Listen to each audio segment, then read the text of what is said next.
qualquer revisão da Constituição angolana antes das eleições, destacando que o tema já foi abordado com ele por intermédio de emissários propostas de um terceiro mandato para o atual presidente João Lourenço. Ele sublinhou ainda que para a UNITA qualquer revisão constitucional deve ser associada à alternância política e não a tentativas de perpetuação no poder.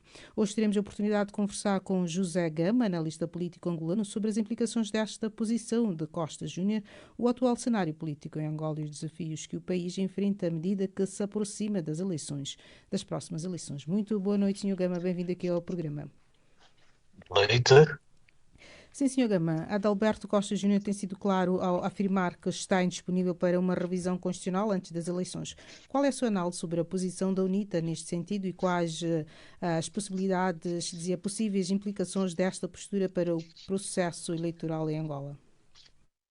Pois é, esta não é a primeira vez que o líder da UNITA faz denúncias, sugerindo que emissários do regime ou do presidente terão abordado para tratar ou negociar a revisão constitucional com vista a um terceiro mandato para o presidente Lourenço. E a UNITA vem responder, tem estado a responder também, e ele reiterou ontem que não está disponível para ir para esta aventura de proporcionar um terceiro mandato para João Lourenço. João Lourenço, nos termos da lei, só pode concorrer para 2 mandatos, mas tem-se assistido que ele tem uma agenda que é ainda de continuidade.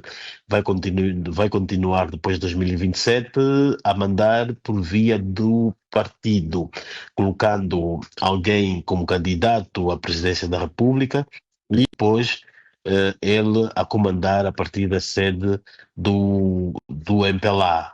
Agora, e um terceiro mandato, conforme o Adalberto também já referiu, e que negou, porque ele entende que manter ainda o seu adversário no poder seria compactuar com as práticas do regime que ele muito contesta, daí que ele vem dizer que não podem nem deverão contar com a UNITA para isso, mas ele deixa em aberto que pode negociar uma revisão constitucional para depois de 2027.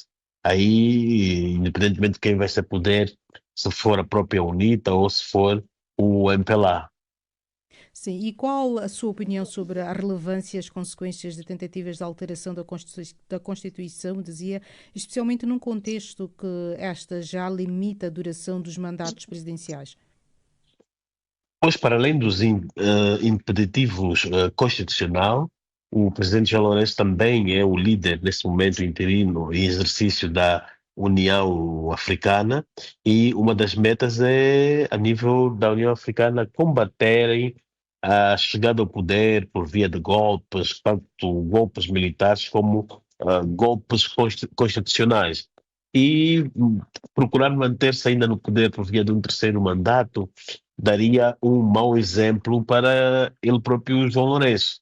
Então ele está na União Africana, ele mal sai, depois vai concorrer para um terceiro mandato, não ficaria bem, iria ter custos também de imagem, porque daria a impressão que ele também está ainda agarrado ao poder, embora que é isso que ele de facto quer, mas infelizmente não pode. Sim, sim, e Costa Júnior afirmou que a revisão da Constituição deve ser associada à alternância política e não à manutenção do poder por parte do atual regime. Quais são as suas expectativas em relação a uma possível revisão constitucional em Angola e quais os pontos fundamentais que deveriam ser discutidos neste processo, na sua opinião? Bom, todos os angolanos são de opinião que deve-se esvaziar os poderes do Presidente da República. Uhum. Precisamos de ter uma Constituição que passa também a responsabilizar o chefe de Estado assim que ele sair do poder, porque conforme está este cenário nesta Constituição, o Presidente é irresponsável pelos seus atos, ele pode fazer e desfazer, depois não há responsabilização. E isso não promove estabilidade, pelo contrário, promove instabilidade na governação, nas instituições, porque ele torna-se um absoluto, um líder absoluto. Portanto, um dos pontos a se reverem, ou que deveriam rever em caso de alteração da Constituição, seria necessariamente estes: os poderes do presidente, os limites do mandato já estão bons, que é só unicamente dois mandatos, e aí a questão que colocamos que é de passarmos a ter um presidente responsável pelos seus atos. Sim, sim. E durante a conversa, Costa Júnior também abordou a fragilidade da economia angolana, o agravamento das condições sociais e o elevado nível de pobreza.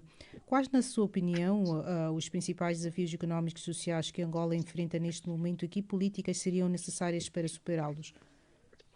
Bom, nesse momento nós vemos as desigualdades sociais, há, uma diferença enorme entre ricos e pobres, estamos com problemas de inflação. Estamos com a taxa de desemprego a nível da juventude no geral, na casa dos 34%. A nível da juventude, temos aí cerca de 60% da juventude no desemprego, e quando se tem 60% dos jovens no desemprego no país, isso diz tudo. Quer dizer que temos aqui um potencial exército de contestação, contestação. Amanhã, se esses forem para as eleições, são eles que podem votar contra o partido no poder também. Sim, sim. E a questão da despartidarização e da transferência no governo foi destacada como uma das principais propostas da UNITA. Como é que vê a viabilidade dessas reformas num país onde o MPLA tem sido o partido dominante desde a independência e existe espaço para uma mudança real no sistema político angolano? Bom, espaço há. O que Angola precisa é de ter as instituições credíveis. eh, Elas, quando vamos para as eleições, as instituições devem ser independentes, devem ser neutras. Caso contrário, vamos sempre ter eleições manipuladas ou com resultados fabricados. Então, Angola precisa de reformas, e essas reformas passam necessariamente pelas reformas institucionais, e no sentido de termos amanhã uma CNE, Comissão Nacional Eleitoral, mais independente. Precisamos de ter instituições como a Casa Militar para que, quando há eleições, não possam participar no processo. Portanto, são desafios que Angola ainda tem. Sim, e por último, Sr. Dama, o presidente da UNITA também criticou a criação de novos partidos como uma estratégia do regime para limitar a oposição. Qual a sua análise sobre este processo e o impacto que a multiplicação de partidos políticos pode ter nas próximas eleições e de que forma a UNITA pode posicionar-se para enfrentar este cenário?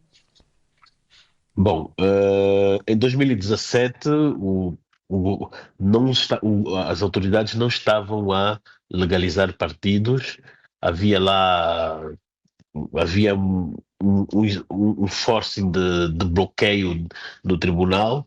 Pensamos nós que o presidente Lourenço deve ter reanalisado e percebeu que quantos mais partidos forem a concorrer em 2027, é melhor para ele ou para o seu candidato. Então, do dia para a noite, começaram a legalizar tudo o que é partido, tudo que manifesta interesse em criar partido. Agora, a UNITA não pode fazer nada, não pode travar-se. As pessoas estão a criar partidos, que é para servir a democracia e o país. A UNITA não pode ir contra estes princípios, mas sabe-se de antemão que o MPLA quer é mesmo uma proliferação de muitos partidos, para depois, quando fazer a fraude, dizer que não, estavam desorganizados, os votos ficaram todos dispersos, com os novos partidos que estão a surgir agora e etc. Então, vê-se aqui que o próprio presidente já está numa campanha eleitoral rumo ao Congresso de 2027, ou melhor, de 2026. Muitíssimo obrigada, Sr. Gama, pela sua participação aqui, as suas análises e continuação de uma boa noite para si. Obrigado. E estas foram as palavras de José Gama, analista político angolano, falando-vos a partir da cidade de Pretória, África do Sul.